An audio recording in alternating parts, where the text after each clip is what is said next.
Panthers. My name is Talaya. This year's Derby will be a lot different from what we're used to because of the global pandemic.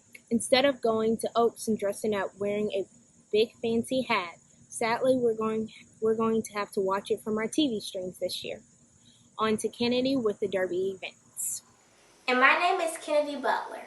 I had the opportunity to interview John Boel from Wave 3 News on how he feels about this year's Derby. There, just the owners and just the trainers. So we're trying to come up, generate extra content, extra stories, different interesting angles. So that's the biggest challenge. The second biggest challenge is going to be balancing all that is great about the Kentucky Derby with all that is controversial about the protests and the political climate and the feelings about social justice going on in our community with potentially 1,000 protesters right outside the gate. So that is also a new challenge we have. Okay, and what can viewers at home expect when they turn on the TV on Saturday? Viewers can expect one of those moments in their lives that they've never had before and they'll never have again. Yeah.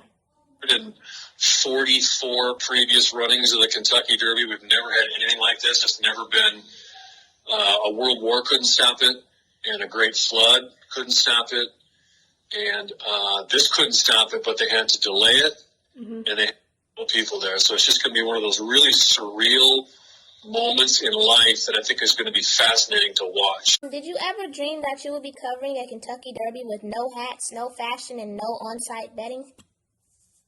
No, I never, of all the things that I thought might happen, I never envisioned that. Even as the pandemic was going on and they were canceling different events, I still thought that we would have the Kentucky Derby in front of at least some fans. I thought by the very fact that we have, a couple thousand fans allowed into a little bitty soccer stadium over here from Old City FC, they're allowed in.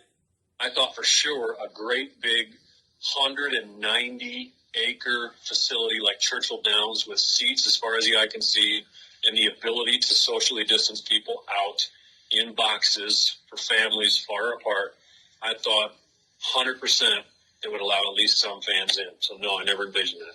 So, Talaya, how do you feel about this year's Derby? That it would be a drastic change. It would really teach us to enjoy and cherish the memories of the past derbies. But I do know that people were planning on going to this year's Derby. I know that it can be upsetting, but hopefully next year we can be back to wearing the big hats and fancy clothing, and we will be hopefully back on those tracks.